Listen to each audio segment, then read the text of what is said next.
In this episode of the podcast, I interview my client, Jeff Schneider, who gives the best real-world and inspiring example of what it means to choose hard. Jeff has Parkinson's disease, but he did not let that stop him from stepping on stage and competing in a bodybuilding competition at the end of last year, November 2024.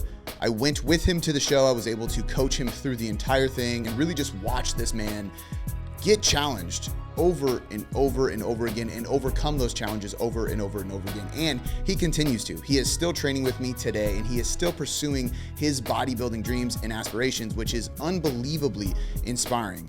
But we're not going to just talk on that. We're going to talk about the day-to-day struggles that he has to overcome living with Parkinson's disease. This episode is, I really cannot stress it enough, this is the epitome of choose hard.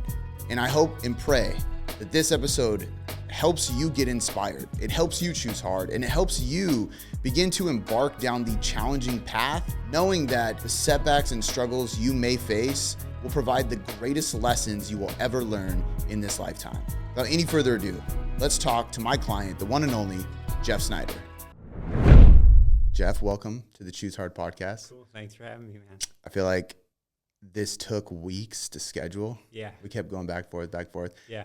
And then the snow hit, and I was like, this snow better not stop him from being able to get here. Yeah. And it didn't. When it rains, it pours, right? Yeah. So now we are November, December, January, 2.5 months, almost 3 months, actually probably 3 full months, because it was what? When was your show? November 5th, November 3rd? 2nd, I think, right? Okay. That first weekend. So it's been 3 months. Yeah. 3 months post-show. Yeah. I think your biceps have grown at least a few inches. Yeah. It's kind of nuts. When I look at the progress pictures each week, I'm like, what is this guy? Is this guy doing something that I haven't put on the program? Because it is just insane. No, I'll take credit. It's the program, people. It's tailored for sure. Everybody sign up, get it done. So we're going to start with the obvious. Jeff is my client. Jeff, I'm going to tell just like my kind of in a nutshell my perspective of how this kind of started, our coaching relationship. And then we'll get into like your bodybuilding show and how you accomplish that, pushing through what you have to deal with on a daily basis. And then we'll kind of backtrack. I want people to understand, because my goal is for people listening to really take away what you accomplished despite what you go through, so that they can eliminate their own excuses. I know for me, that was a big thing. Watching you every week, I'm like, I have nothing to complain about, So Jeff reached out to me like shortly after I started saying this whole choose hard thing. And I was getting ready to get on stage. I was going to compete at Alpha Land at Christian Guzman's show. I was signed up. I actually was signed up and paid for being a vendor as a company there too. And the whole goal was basically for me to compete despite having a lot going on with the business stuff. My wife was getting ready to go through a surgery, and I ended up not being able to compete, which that was part of it that I didn't really tell a lot of people. Right. And it was why the first person I didn't tell, I asked if it was okay if I competed, was my wife. But she ended up having to go through surgery. There were some complications and had another surgery, and it was like on the same week as my show. I'll never forget her being like, you should just go. My mom could go. I'm like, what? No way. I'm going to Houston. That's why you married her though, right? Exactly, right? Yeah, I'm going to go to Houston and compete on a stage half naked while you're getting surgery. No way. So I ended up moving my show, changing the dates and everything. But I got it done, and I was like really starting to talk about this choose hard thing while I started doing that. And then I get a DM on Instagram from Jeff saying that he wants to compete and he wants to like choose hard. He's been following my journey with the competition, and he's like, I want to set my sights on that, and like that'll be my choose hard. I'm like, cool, let's get on a call. And you tell me you have Parkinson's disease. And I got to admit, at first, two first thoughts were, one, that's a whole different level of choose hard when it comes to getting on stage. Because I think there's less than a handful of people who have actually done it and got on a bodybuilding stage with Parkinson's disease. As far as I know in the world, like unless it just hasn't been reported, which is crazy. Yeah. And then my second thought was I need to go study a little bit about Parkinson's disease, because I haven't worked with anybody with Parkinson's disease before, which I told you, but I was like, I got you. Yeah. I'm going to do this. We can conquer whatever we need to conquer. We'll work together, and, I'll learn more about you and it as we go. And that's what we did, man. You stepped on stage. You looked phenomenal. People will learn why. The posing part was probably the most difficult. Yeah. Learning your body as far as training goes was new to me and was a really cool experience. And I can easily say that we've dialed that in to where we know what works. Yeah, absolutely. You placed, and it was cool when they announced you out too. Like, they're like, he's gone through spinal and brain surgery to be here. And I was like, man, this is so epic. And dude, you absolutely crushed it. Now you're reverse dieting. You're very motivated as a physique athlete now, which is really cool. And you want to keep going and pushing it further and be able to prove more of what's possible with Parkinson's disease. So that's kind of my side of it. And for people listening, it's been such a cool and inspiring journey to be a part of. And so I'm really excited for you to be here to really like talk about this so people can join in on that and be inspired as well. Yeah. So, dude, you start with, I guess, the beginning. Like, what were your thoughts of like competing with Parkinson's? Oh, honestly, I think the biggest thing that I was thinking the whole time was, am I even going to be able to do this? Am I going to get like depleted throughout the process to the point where if we go on this journey for a whole year, am I even going to physically be capable of stepping on stage when they call my name? Like, is that going to happen? Or am I just going to go through this and end up just, saying, hey, I tried.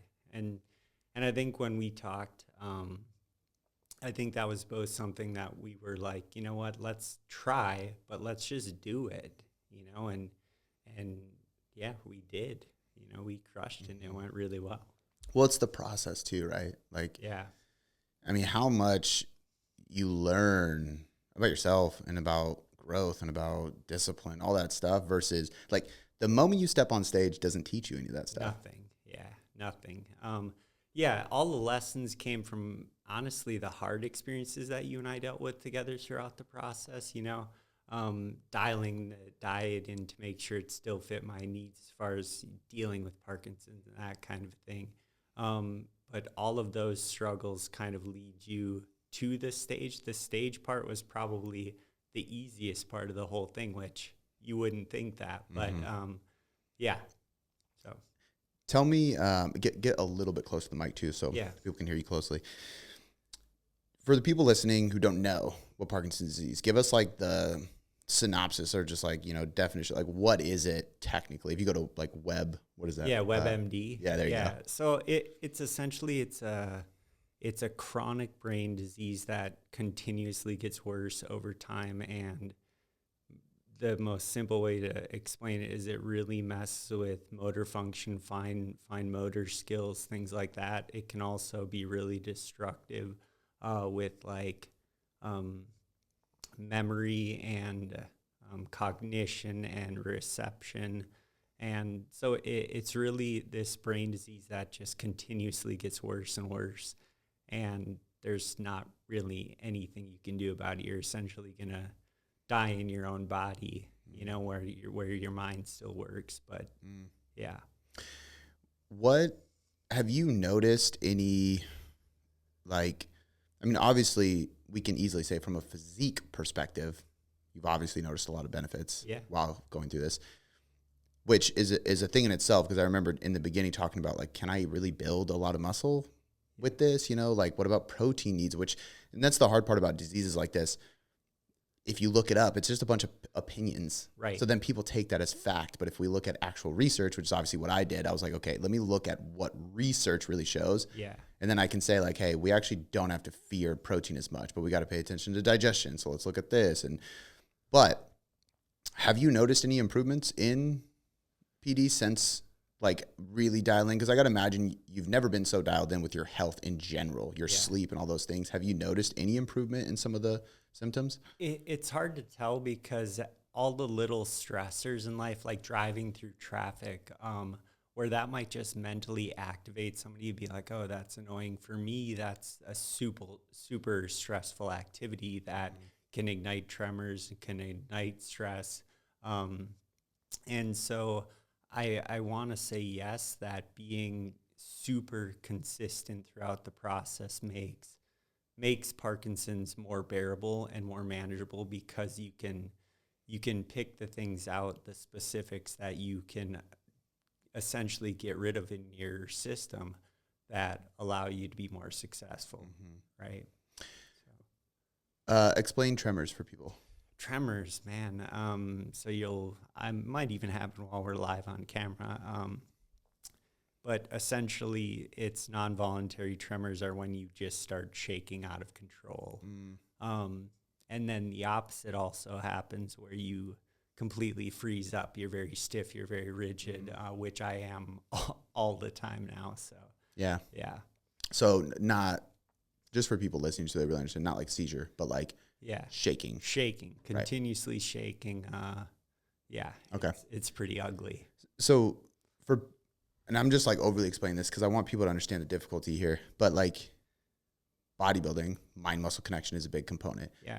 The aspect of your nervous system not being able to aid you in that and like connect to the muscle, you know, and there's something in training called skill acquisition, and that's the ability to essentially, you know, you fire a muscle, it recruits motor units and muscle fibers to contract in the way you want to move. And so there's a lot of disorientation there for you. You know what I mean? And when we first started, I remember making basically 2 programs, and it was like, if it's a good day, here's your program. If it's a bad day, here's your program, you know? And eventually we just went with the good day program. Yeah. Because you were able to get so much better at that. Yeah. I mean, and I think part of that was just, you have to be patient with the whole process. And it was a learning curve for me and for you with my body and how it functions and that kind of thing. And so, you know, when we initially had that plan, it was like, okay, this is the backup plan. If things go south, this is where we're going to go with it. But it was really, to me, it made things more comfortable to where it was like, okay, you can mess up. You have this room to make mistakes. And if you make mistakes, let's just jump into the other program. But we never really had to do that, thankfully. So yeah. And have you noticed, so I actually did a podcast on, did you listen to the Seek Discomfort one? I can't even remember. You guys put You're on so air, much, bro. You're supposed to say yes. I'm Dude, joking. that was the most epic podcast I ever heard. I'm totally joking. It's so funny because I'll talk to clients or friends or whatever, and like I can see when they're like, they feel bad to say they didn't watch something. And I'm like, dude, I don't care. You guys put out so much content, we do, man. So the Seek Discomfort episode, what I did is I looked up all the research on seeking discomfort and why like stepping out of your comfort zone is valuable. And some of it's really cool that they have research on this, but they basically would put people into groups, and one group would always have intentional discomfort as a metric. Like basically you're on the right path towards the goal and the outcome we want if you're getting uncomfortable. So if we can track that, yes, we're getting uncomfortable, cool, we're doing the right stuff, which sounds crazy to a lot of people, right? But the cool thing about it was that it created more open-mindedness in one of them. So they called it intellectual flexibility. Yeah. So they actually put people in political conversations to people with opposing views. Yeah. And the people who were actively seeking discomfort before having discussions were more open-minded to just hear the other person out. Yeah. Which, if there's any topic that's wild. You know, it was funny. Yeah. And then the other thing was adaptability. So their ability to adapt to stress. Yeah. And so like that pops in my head because you talked about traffic. So you doing this, I mean, anybody's going to benefit from this, but I would assume especially you, because you're able to adapt to stressful situations better now because you put yourself through such an uncomfortable journey in pursuit to challenge yourself, you know? And the cool thing is next time you get on stage, you can't do the true novice category anymore. Yeah. Yeah. So it's going to be a level up, and it's going to be uncomfortable again. It's going to be a challenge again. Yeah. You know? Yeah. And I think that was something really cool that we experienced when we did this show, when we had the experience with Ribic Productions. Everybody there is there for the same thing. They're all there for that discomfort. And the group of guys that I got up there with, they were like nervous, and everyone's like freaking out a little bit. And everyone's a rookie at this thing in the grouping that I was in. And to kind of even share that discomfort with them and that moment with them and be like, man, everybody's dealing with this. Like, it's so much better that way, though. Yeah, 100%. Yeah. It's cool too. Like in those scenarios, I feel like on your end, it helps you to feel like you're in the same situation as all them. It like normalizes it, right? Yeah. And on their end, it is that, but it's also like seeing you, it allows them to be more inspired because of what you're doing. Yeah. You know what I mean? With what you got going on. Because there were so many people afterwards too that were just like, dude, you're an inspiration. Thank you for coming out here. And like watching that, dude, I was like, my one of my old college teachers used to always call it a proud papa moment. Yeah. Even though I don't even think I'm older than you technically, but no. like it was like that moment, you know, Yeah. like seeing that, I was like, man, this is crazy. Yeah. It's a really, I don't know how to explain it as a coach. It's a really wild experience, man. Yeah. To see that and to watch it. And I think it's probably like how you are with your daughter, like seeing her succeed or do something new or go through that is just a really cool experience overall. Yeah. So. I was able to give you the tailored token that only, I mean, we've only given out like a handful of them ever. Yeah. I gave my coaches one at the meetup. Yeah. And because they haven't even got one yet. Yeah. And I gave it all of them for a very specific reason. There was a story behind me giving it to them. Yeah. But just to like let you know, like not even my team had that at that point when I gave you that. Yeah. And I first of all, thank you for that. It was awesome that I got that. And I think, you know, the goal was to go in there and place and win and, you know, do all of that. But I think had it just ended with just that, I would have been totally okay with that. So I appreciate it being a part of the family in that way. Absolutely, man. So you came to me with this choose hard mentality. We kind of like just kind of started fast tracking into this, but I want to know, I know that you saw, there was obviously some part of you that liked the bodybuilding aspect because you saw me going through a journey. You were already probably kind of interested in that. And then you reached out to me. But what else about like choose hard resonated with you, does resonate with you, made you want to, because I mean, it's even probably kind of nerve wracking, even hit me up because it becomes real. Yeah. Once you reached out to a coach, you're like, it's real now. Yeah. And you were like, you responded immediately. I'm like, kind of to a degree. I'm like, now I really got to follow up with this. But like that little nudge in the right direction was all it took for us to kind of get on the same page, which was really cool. And I think, you know, when you're talking about choose hard, that can look different for a lot of people for a lot of different reasons. But it resonated with you because you have a real life. You have kids. You have a wife that does awesome things for you. You know, you have a cool relationship with your coworkers. You don't just talk about it, you're living it. You're choosing it by the way you run your company every day. And so I just connected with that because I work full time. You know, I'm dealing with this disease and I wanted to be with somebody who could see that and be okay with that. And, you know, some of the other coaches out there, I'm sure they're great, but it just wasn't tailored for me, right? It fit me well and it fit me the way I needed it to. And it's been awesome ever since. So, yeah. I love hearing that, man. It's so cool. So going back, when did you, is Parkinson something that you know from birth? Did you discover it at a certain age? Like, how does that happen? Yeah. So I was dealing with these uncontrollable tremors for quite a while and a lot of like muscle strain and back pain. Saw a doctor and they're like, yeah, let's have you see a neurologist. So it wasn't something that we figured out when I was young. In most people, they don't. And for my 30th birthday, I happened to set up my neurological appointment on my birthday. And the doctor came and sat me down and he's like, yeah, you know Michael J. Fox? And I'm like, yeah, great actor. Love Back to the Future. Awesome. What about him? And he's like, you have that. Mm-hmm. And I'm like, wait, what? Like, so it's just kind of immediate shock, like immediate, like kind of a punch to the face.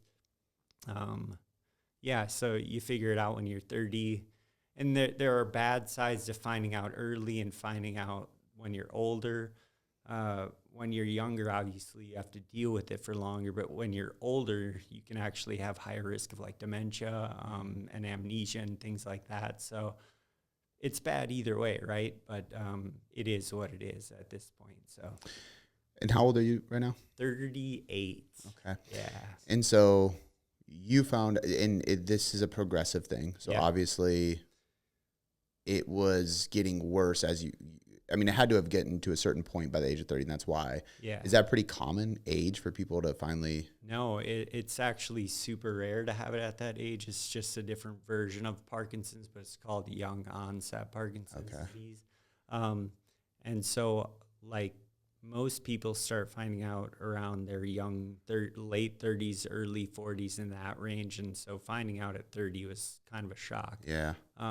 But now the more that I've been working in the Parkinson's community and reaching out to people, I'm finding that it is a little bit more common from a worldwide perspective. So I think, with technology and just advancements in the medical world, it seems like more, and I was talking to somebody about this, and we won't get in this because it's kind of a controversial thing, but like somebody was talking to me about autism, and it was like, there's more autism now than there's ever been before. And that may be true. Yeah. I'm going to just put it out there. I don't know. I'm not a specialist in this. Like there's somebody, my nephew is autistic. Yeah. That's the degree of it I know is what my brother and sister-in-law like deal with as parents and stuff. I don't know any of the science behind any of this stuff. So I'm not here to make opinions. Let me just make that clear.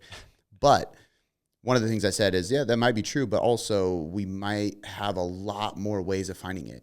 There's more centers for people to go to kids to go to. And they talked a lot about, like, there's certain diseases that, once upon a time, like, they didn't have that at a young age. And it's like, well, did they just not know how to discover it at a young age? Did they not have somewhere for these kids to get help at a young age, So it's good that the Parkinson's disease, like, awareness and community is growing so that people who do have a young onset, like, can actually have a connection point. Yeah, absolutely. So you find out when you're 30. What was there's no right answer. I'm genuinely curious. What was your mind frame at that point? Some people, when things like this happen, a lot of times it can really send people down a downward spiral and take a while for them. Obviously, that's not where you're at now. Yeah. You're sometimes read your updates and I'm like, this dude's firing me up. Like you're ready. You know what I mean? Yeah. And so, like, obviously, I'm sure, like most of us that have dealt with any type of anxiety or depression, it goes in waves. But what was, like, when that first happened, what was the initial emotions? Yeah. Like, right out of the doctor's office, my mom, who is an absolutely incredible person, she's been a nurse her entire life. I called her and in the car in Seattle traffic on the way home, wasn't moving, and just bawled. I was like, man, I don't even know what to do with this. I don't know how to unpack this. My sister-in-law is also a doctor, and they were both kind of like, we knew this was coming. We knew it was something. And so that was day one. Fast forward a little bit. Yeah, it was definitely a lot of ups and downs. Where you put a face on with people out in public because you don't know how to process it. And then you get home and shut the door and you're just a mess and you're by yourself and it's fine. And so you deal with that for a while. And then I was like, you know what? Like, I got to commit to this and I got to figure it out because it's not going away. Got a therapist, and the therapist was excellent. 1 minute I'm laughing, 1 minute I'm crying, 1 minute I'm like, oh, now I get it. Like, it's just, I think it does a lot of good for people to talk about the things they can't talk about, if that makes sense. Yeah. And then from there, and that was probably like a year-long process of therapy and working on that. And then I just felt good. I felt fine. I kind of, you have to accept it, right? Part of the choose hard is accepting that, and then seeing how you can move forward. And I had good people the whole way helping me with that, people I didn't even know who were picking me up on a daily basis, family. So, yeah, I was very appreciative and blessed in that way to have people supporting me that entire trip. So. Not that the acceptance part is necessarily like the biggest part, because there's going to be different things that are hard in different ways. Yeah. But do you think that's the biggest shift? Because I feel like a lot of times it's like it's almost like you're drowning or you're in quicksand because you're trying to avoid admitting what's reality. Yeah. But once you admit it, it's like so much weight off of your shoulders, and you can actually, it's still going to be hard. Yeah. But you can actually go and move. Yeah, absolutely. And I think part of that acceptance is being able to, like, I couldn't even do research. I couldn't even, like, I would go to my neurology appointments, but I wasn't hearing what was coming into my ear. You know, I was just like, okay, they're going to tell me I can't fix this. I'm 30. I'm not going to die yet. But, like, there's not really good information. But once you hit that point of acceptance, you can start enjoying life again a little bit more, and kind of seeing what's going to work for you. Yeah. And honestly, you just got to make it fun.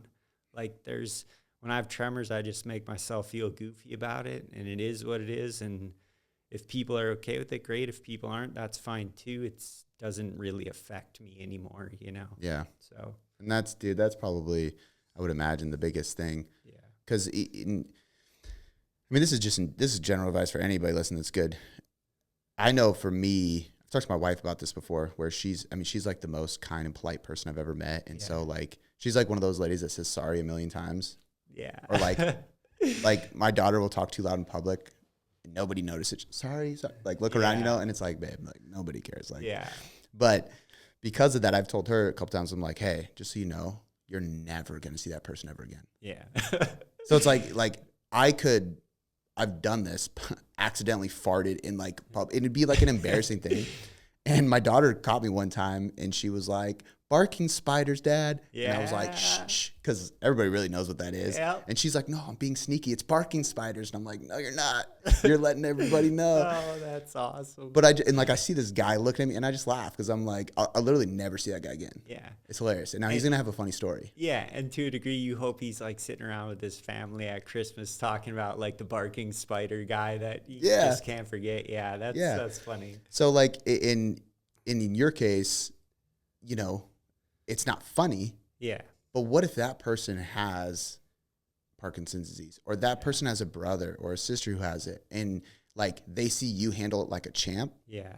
And they're going to go tell that inspiring story to the person that they know, that they love, and like that helps them become that same person, you know? Yeah. Like, you just never know who's watching. Yeah, and it kind of becomes a little bit of like a badge of honor that you can represent people who can't talk about it yet, you know? Yeah. It's literally what you just said, a badge of honor. That is it's the epitome of the opposite of victim's mentality. Yeah.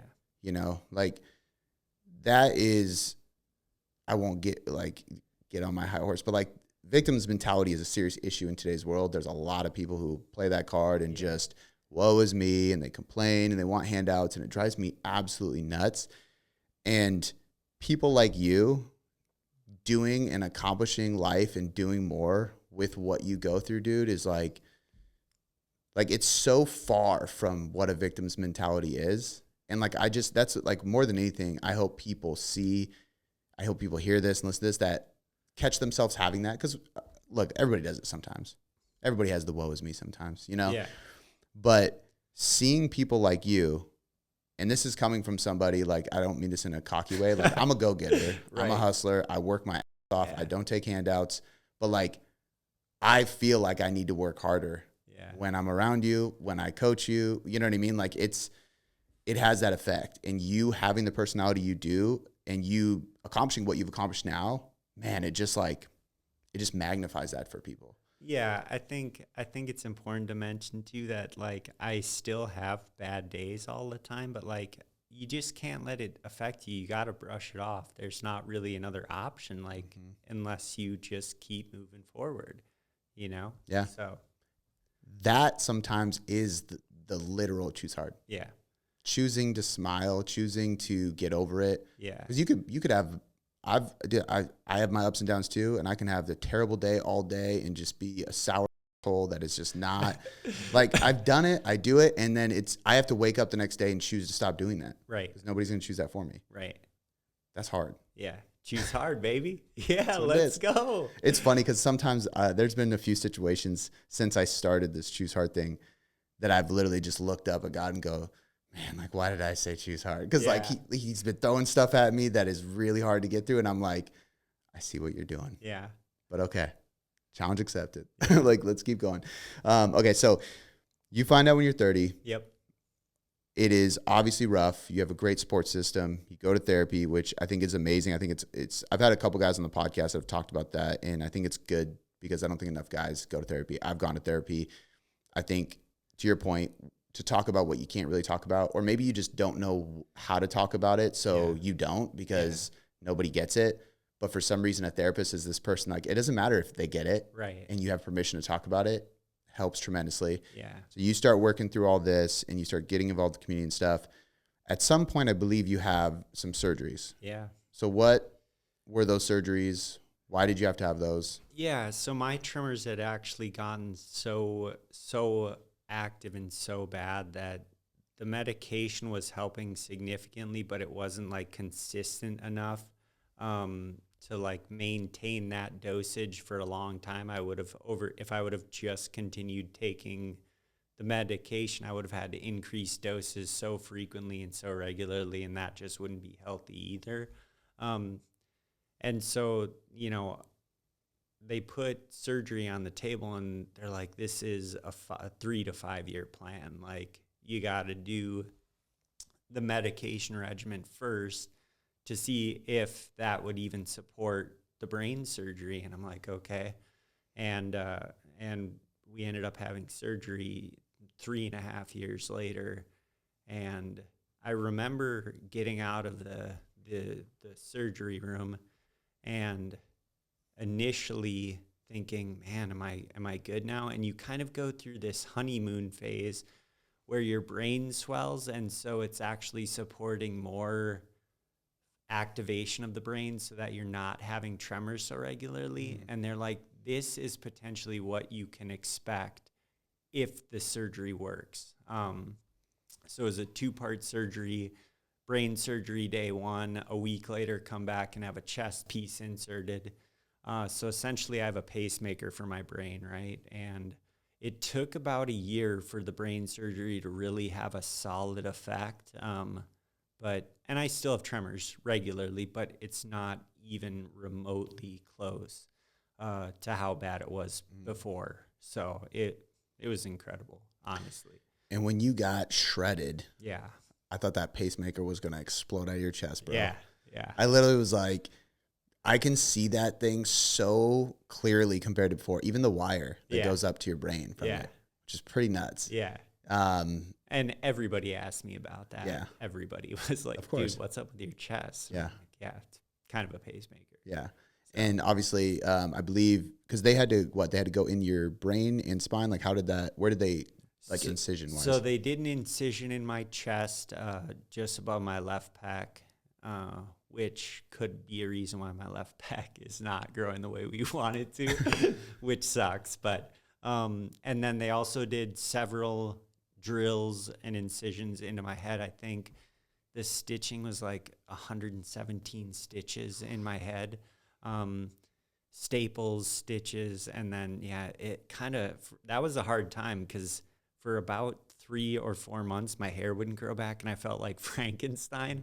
And nobody's really looking at you, but you think everybody's looking at you, right? And like giving you that face. So yeah, it was intense.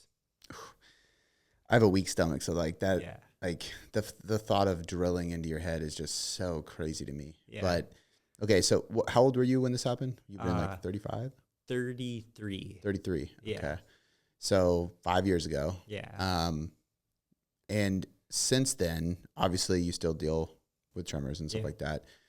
But I mean, it seems like it's come a long way. Yeah. It seems like you've done tremendous. Obviously, you're training a lot. You're pursuing things that you love in the gym and just, I would assume, in life, because you're a part of the community and you're doing a lot. Like, what have been the biggest things to help you continue to grow personally, like, while having this? Because I think that, like, it's the easiest way for me to describe what I'm trying to ask you is that I think there's a lot of people who, we all have stuff that we're going through, and it makes everything that we're trying to accomplish harder, obviously. But anybody who has had like their whole schedule thrown off or like their day thrown off or anything, knows that when something uncontrollable is getting in the way of what you're trying to pursue, it's the most difficult thing to deal with mentally because it's not your fault. It's not your choice. It's not something you can take away, you know? Yeah.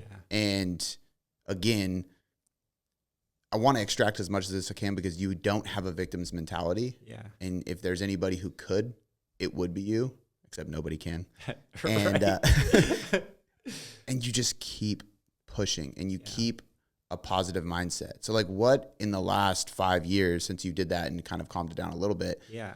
have you feel like have been like the biggest game changers for you mentally and just personally to grow?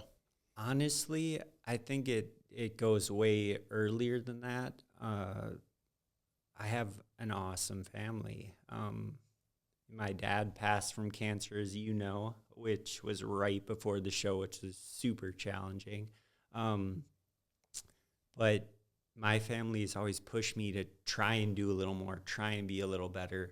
And so I think part of the mentality that I have now is in effect because I grew up with it, with the expectation like, yeah, you're going to have bad days, but you don't have permission to go ruin other people's days just because your day is bad, right? So like whatever you need to do to reset, which in my life now is working out, staying healthy, hanging out with friends and family, and trying to put myself in positive situations and avoiding the negative circumstances that I know affect me in a negative way. I think that plays a huge role. Environment's huge. Yeah. So in that Seeking Discomfort podcast, one of the things that was the most, I don't know, like once I read it, I was like, oh, that's not surprising actually, but I wasn't expecting to see that this was such an important part. Yeah.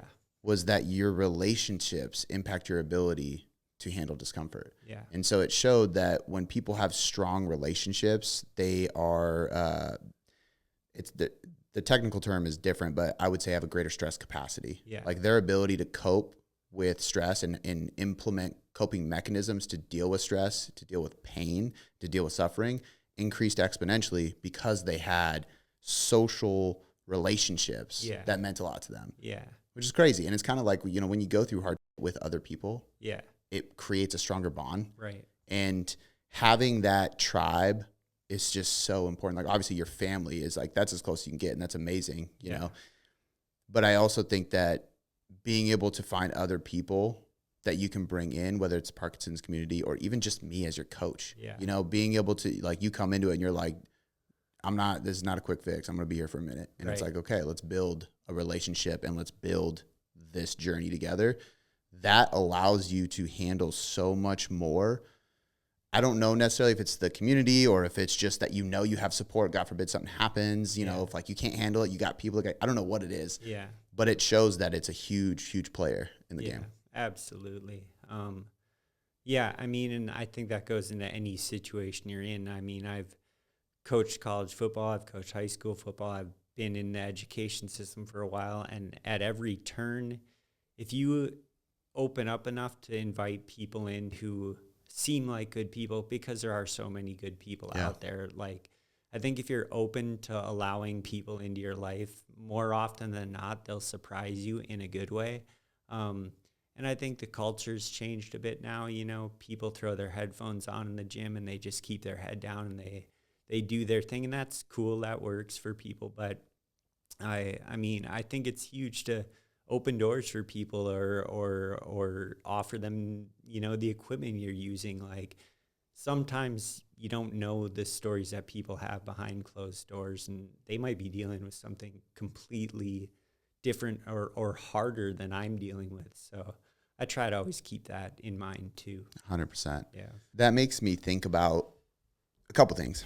One, I have a really good question, but I'm going to share a quick story that happened this morning, actually.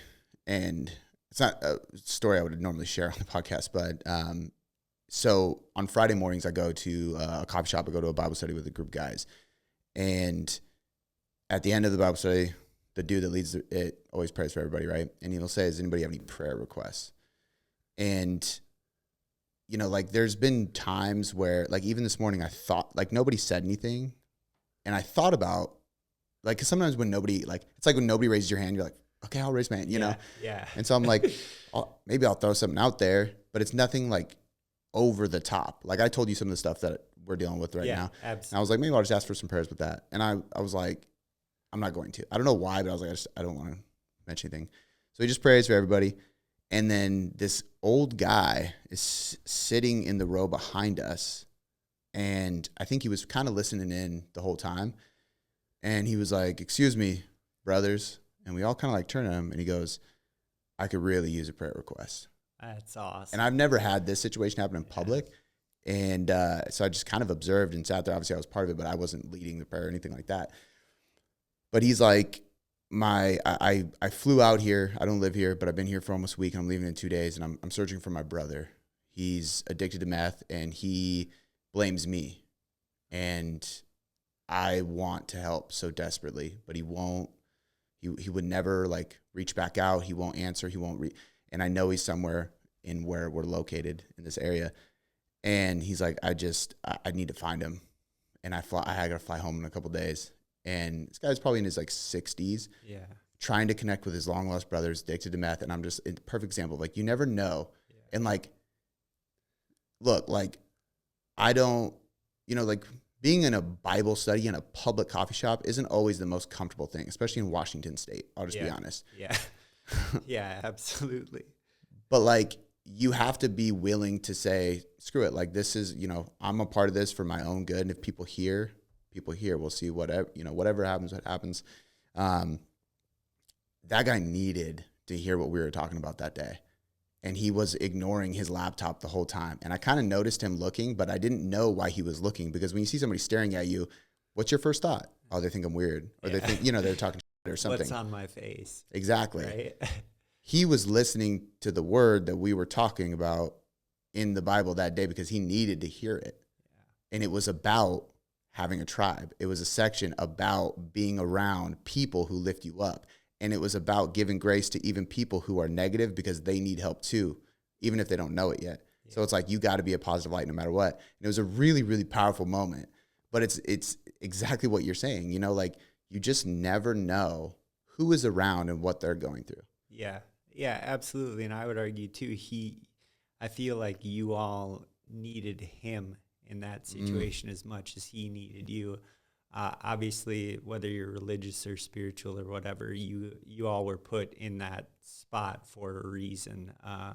And so it's awesome that you could help. Yeah, it's a powerful thing, And then I know for me, I kind of sat back and recognized the power in a moment like that because of what he spoke up and asked for. You know what I mean? It was pretty crazy. And that also kind of stems me to my next question. And this might be a hard one to answer. Have you ever felt like this was, because you and I have never had conversations about, like, so this isn't going to turn into like a spiritual conversation, but have you ever felt like it, how do I say this? A lot of people going through your situation, I would imagine at first go, why me? Yeah. I think a lot of people, that's our first response when anything bad happens to us. Like, why me? Why is this happening to me? Versus, why is this happening for me? Which is the correct answer for anything in life, as hard as it is to say that. Yeah. Has there ever been a moment where you thought, like, this is happening for me? This is like, I'm supposed to do something with this, and whether it's help people or inspire people or anything like that? Yeah.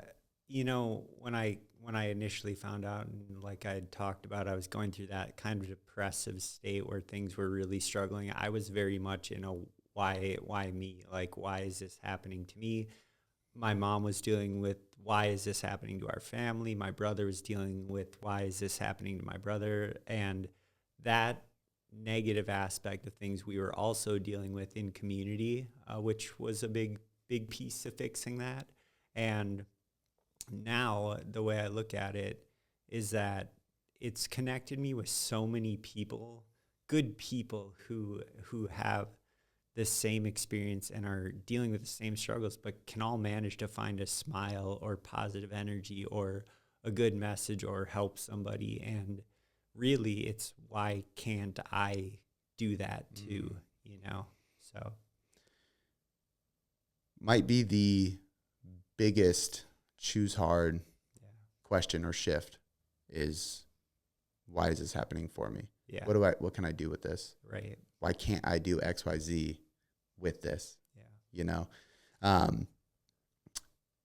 don't know if we ever talked about me trying to move to Texas. Yeah, vaguely. I thought you were gone for sure. Man, I thought I was too. Yeah. It's nowhere near, am I comparing that to what we're talking about, obviously, but we tried to move. I need to like actually tell the full story one day on the podcast, because we tried to move to Texas twice and Idaho once. And I'm talking about like writing a $40,000 check for an earnest month. Like, that's our house. Like, let's do it. Yeah. And you don't get that money back, you know, like, but we did. And it, like, the weirdest situations kept happening and preventing us from moving. And this is like a 2-year period of me trying to go. Yeah. And for plenty of beneficial reasons to not live in Washington State. I mean, even as simple as the sun. Right. Like, I just wanted like more sun, Yeah. more opportunity, better business, an environment, less tax. Like, there's just countless things, right?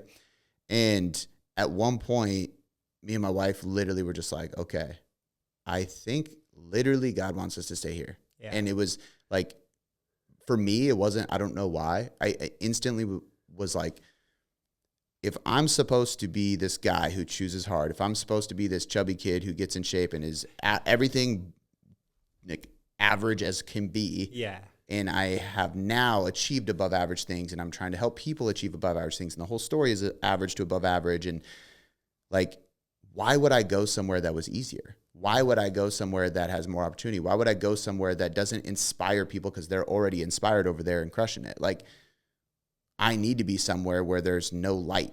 I need to be somewhere where these people need inspiration, you know? And it was this huge paradigm shift of like, I just wasted 2 years trying to do this, but I get it now. It took me that time to get the lesson. And dude, when I say doors have opened since then, it is absolutely insane. I mean, certain things, even like to the point of trying to find certain types of relationships, and then they just pop up. Yeah. With like random introductions from people I'm not even that close with. And I'm like, okay. Yeah. You know, and now best friends, lifelong, like it's just been so wild, man. And so I guess what I'm trying to say is sometimes the most unfortunate circumstances, like the biggest setbacks, the hardest pills to swallow, create so much purpose in your life, and they like literally carve the path you're supposed to go on. Yeah. Yeah, I think sometimes kind of what you're talking about is not fighting the current so much and just rolling with it sometimes. And that can be hard to do because you have to let things unfold around you a little bit. Yeah. What is, you know, as we kind of start to wind down the podcast, what is the next, I mean, like you competed in bodybuilding in men's physique. You placed two medals that night, right? Yep. 2nd and 4th. And you're obviously going to compete again. Yeah. I'll just say that because we made that very clear pretty quickly. You were like, you got bit by the bug. Yeah, the for sure. bug. I think it took us like 2 weeks to really commit to it and regroup and go. Yeah. And the reverse diet is going phenomenal. Bodybuilding is really cool, man. It's one of like, I did bodybuilding, then I did the half marathon. I just did high rocks. Yeah. And like, by far bodybuilding is the most, it's funny because like, it's the one you suffer the most with too. For sure. Like the high rocks race was harder than the half marathon and getting on stage by a long shot. But the preparation for bodybuilding, you suffer more than anything, you know? And absolutely. I don't know why that creates. It's the slow burn and the mentality of just like, oh, now I'm doing 6 days of cardio. Now I'm doing 7 days of cardio. Yeah. Yeah. You consistently succeed day to day. And if you look up the definition of endure, it's to withstand suffering from a painful event patiently. Yeah. It's such a brutal definition. Yeah. And it's kind of what you do. You know, you win each day, but you lay your head on the bed each day and you're like, I suffered a little bit and I got through it with a smile and on to the next day. And like you literally get better every day. Yeah. You know, and so anyway, that's why I love it. And I know that's why you love it too. But you've accomplished that. You've been really, I would say, just fighting through and winning in this journey of dealing with Parkinson's disease for years now, man. What is next? What do you want to achieve next? What is on your mind? What are you trying to do? Like, just what's the future hold for you? Yeah. Man, now that you asked that, I'm kind of like, shoot, I should have thought this out a bit more. But as far as bodybuilding goes, I know we're going for first place now.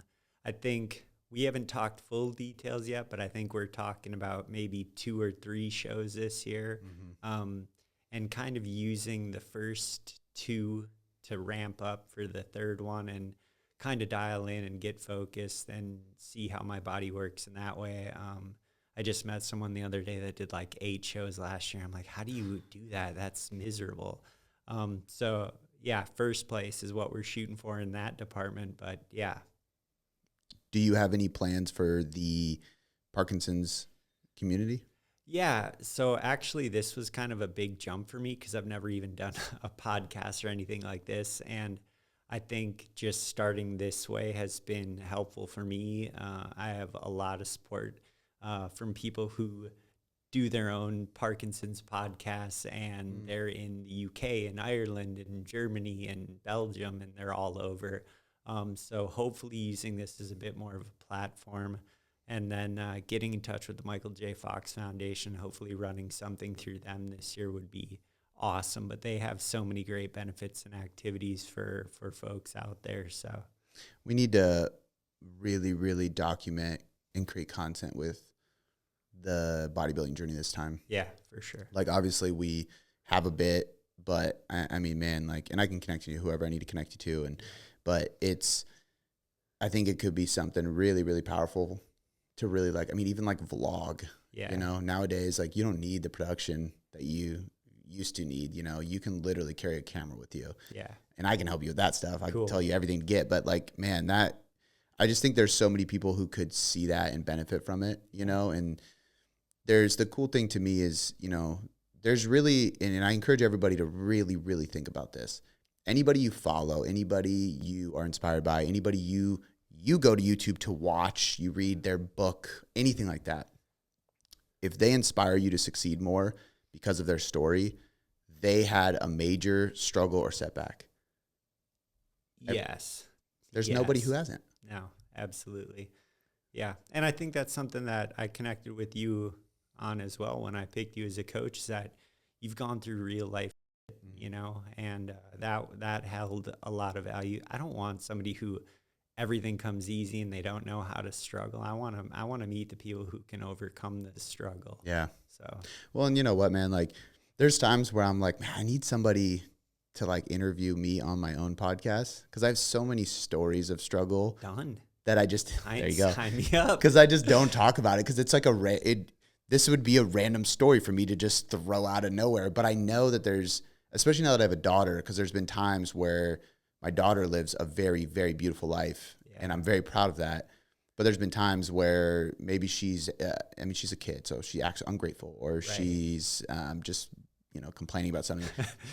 And I'll tell her a story of the past or something, and I can see it shift her as a 6-year-old, even as a 5-year-old, a 4-year-old, and like, you know, some of those lessons I'm gonna have to repeat because she'll forget, you know. But like, even like, I remember when she was complaining about the backyard. We have a big backyard. We live on a half acre. It's beautiful. Yeah. And she was complaining about the backyard. And so this is one I'll probably have to repeat a couple times, because she was pretty young. I think she was maybe 5. She's gonna be 7 next month, which is wild. But I remember telling her that for most of my life I didn't have a backyard because we lived in apartments. Yeah. And she just could not comprehend not having a backyard. Yeah. Why? Because that doesn't, like, what she grew up with, it doesn't resonate. Yeah. Yeah. That's not a real thing. That's wild. And I told her about apartments. So like a hotel? And I'm like, what? Kind of. Like, I had to explain to her what an apartment was, you know?